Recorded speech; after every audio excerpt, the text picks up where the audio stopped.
Evening. Evening. What a way to kick off talking about politics. Yes, politics. This is either going to make or break this channel. Probably break it more than make it. It's also going to probably make them. It's probably going to break a couple of friendships as well. A lot of friendships.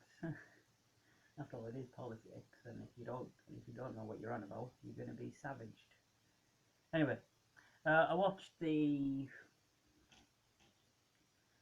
I've been really interested in politics for a long time. American politics probably goes back to 2008 when America elected Barack Obama, first ever African American US president in the history of the country, of, of the US.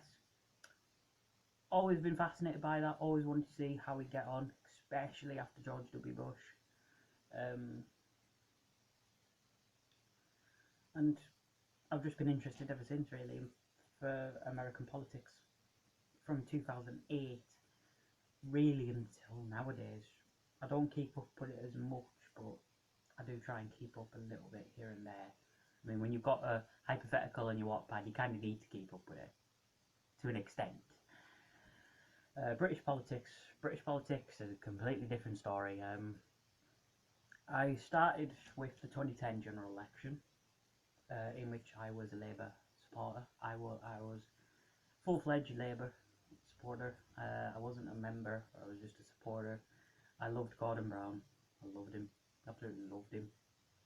I thought he was a fantastic Prime Minister. I thought his handling of the global financial crisis of 2007 and 2008 was beautifully master-stroke-and-lead well done because of his previous experience as Chancellor, and his just excellent knowledge of economics was just world-class. However, a lot of things erupted, scandals within his own party. Really, I felt like his premiership was just dogged by really whatever his cabinet were doing. You know, when he brought back Peter Mandelson for another time, it's kind of going to risk your chances of getting elected again. And also, he did make the controversial decision of calling for a snap early election, and then he pulled out at the last few seconds. Obviously, famously, David Cameron, the Conservative leader at the time, would rip into Gordon Brown, saying about, you know, that you would win if you chose to go by it. At that time, the Conservatives were building up a lot of steam. They were really pushing away at Gordon Brown, really dogging into Labour. I'm not a Conservative, by the way. I'm not a Conservative. Yeah. So we fast forward to after 2010. So this is now when David Cameron beat Gordon Brown and becomes the first Conservative Prime Minister since Sir John Major in 1992.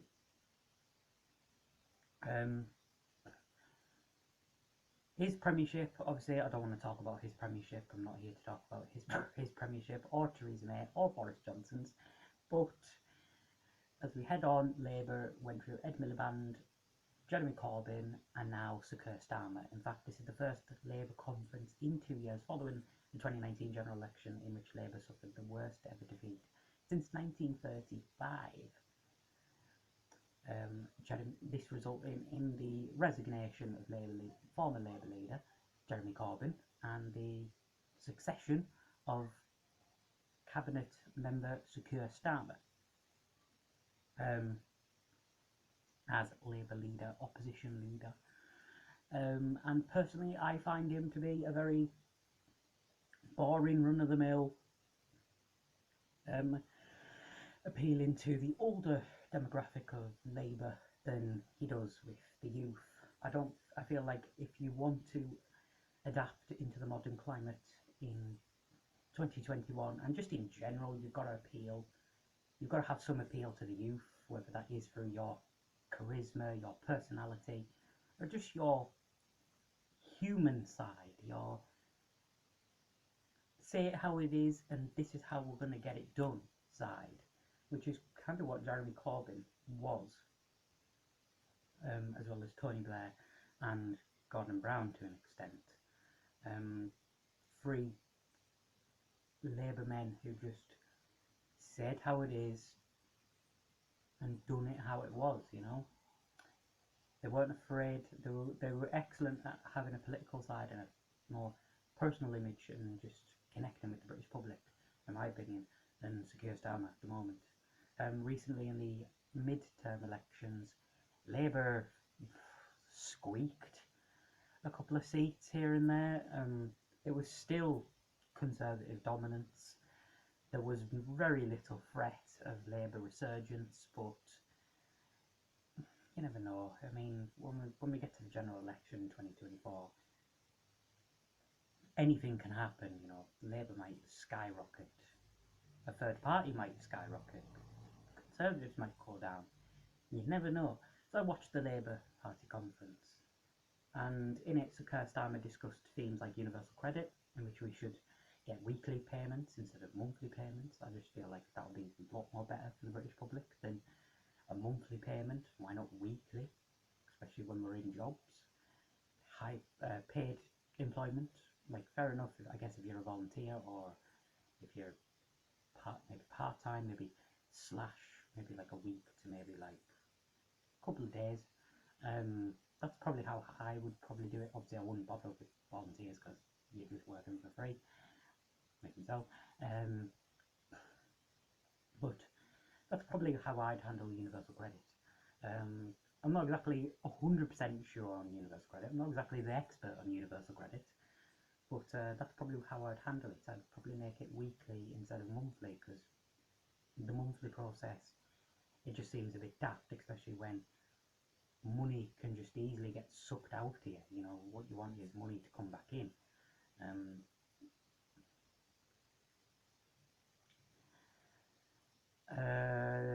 As for other themes he discussed is Brexit, coronavirus. The pandemic, of course, has plagued society, our way of life, everything since mid-March of 2020. And we've all pointed at world leaders alike, whether that's Donald Trump in the United States of America, Boris Johnson in the United Kingdom. Anyone's response to the coronavirus pandemic has been vital, critical, slander, as what they could say. We've been dogging into them, and rightfully so, over the unpreparedness, the inefficient preparedness to oversee that we're in a real danger of potentially going into the first pandemic in well over a century. A century. 100 years. 100 years we've had to prepare for this. Yes, we've had other concoctions, you know, we've had smallpox, we've had AIDS, we've had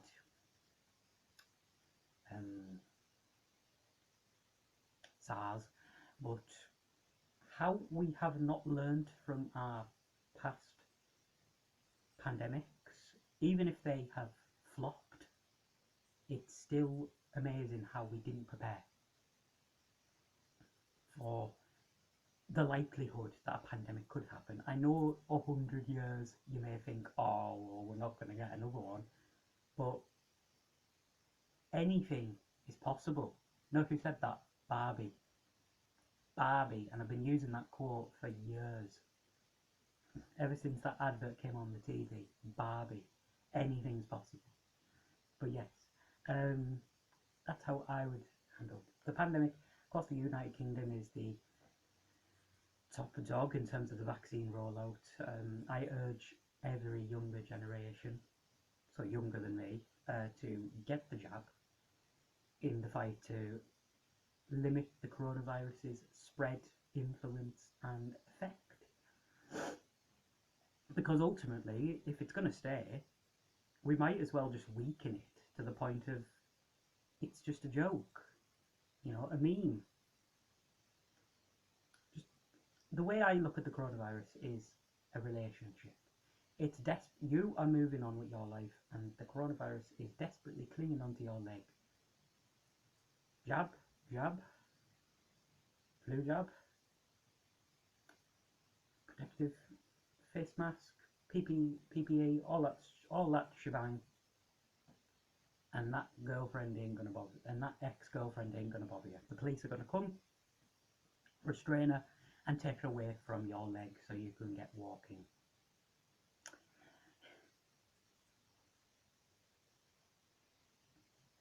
Yes. Another factor I wanted to just shortly discuss is Brexit. It's a big fiasco. It's a big fiasco. Whether you did vote leave or remain, it's perfectly up to you. I would have voted leave myself because I do feel like we are more independently just away from the EU. Like in terms of their policies and that, we just feel left out. We feel distant with the EU, in my opinion. So leaving, fair play. We do need to have a clear and concise plan of action to plan ahead for future generations for a post-Brexit Britain, such as continuing trade with the EU. No, we're not going to NAFTA. We're not going to NAFTA. And we're not going to NATO, and we're not going to do, and I don't think this Australian deal is that wise either. What we should be doing is we should be focusing on what we have done now. We have chosen to leave the EU. We need to get on with life now. We need to move on. We need to grow up. We need to be a big nation again. We need to be a superpower, a leader in democracy, a leader in just a Britain we can be proud of, at least. Maybe not even reach the heights of China or the United States of America. It's impossible. But just a country we can just kind of go, you know what, Britain, it's all right. And if we can get Britain, it's all right, then we've done a good job, in my opinion. We've done a fucking good job.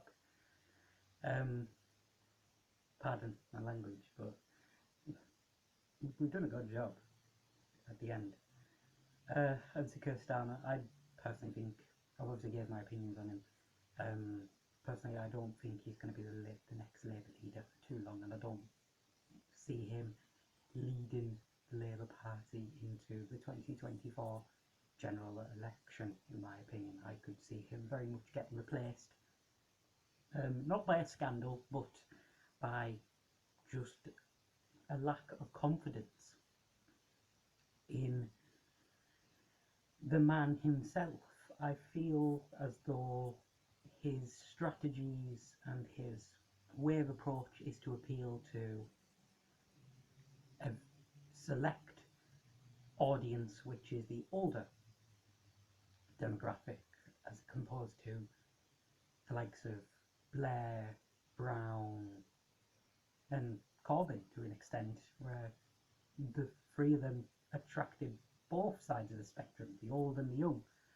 I feel like Keir is mostly the old than he is with the new generation, and that's really going to hinder your kind of support of him and your support of the Labour Party, I guess, and also the fact that the Labour Party is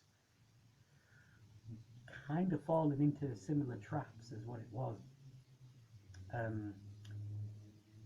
for the pre-1990s, where it just kind of meandered, and that's not very good for the second political party in Britain. It's not good at all, especially when the last Labour Prime Minister was 11 years ago. 11 years is crazy long for Red to be in number 10. So yeah, overall the conference was really good. I enjoyed it. I thought Kerr done really well. He done extremely well in ripping into Boris Johnson, ripping into whatever he was saying in the Conservative Party conference, and overall the last couple of months in his last couple of days in September, just in his premiership in general. And I am fascinated to see how Sir Keir does moving on to potentially maybe a early snap 2022 election or a full-on 2024 election, but that is my case. If you want to see the Conservative Party video, let me know, and I'll see you for the next video. See you later.